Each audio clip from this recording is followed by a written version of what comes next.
4 ng umaga. Sa harap ng mic ako ay nagbabaga.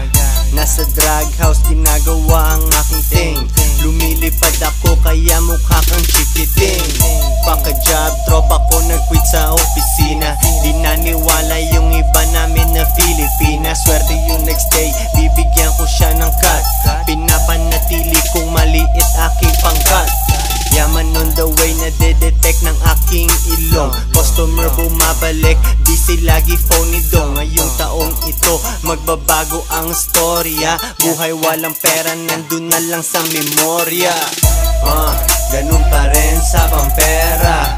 Haluan mo ng konting marijuana. Two joints parang mafia. Wild dogs, walang tali at malaya.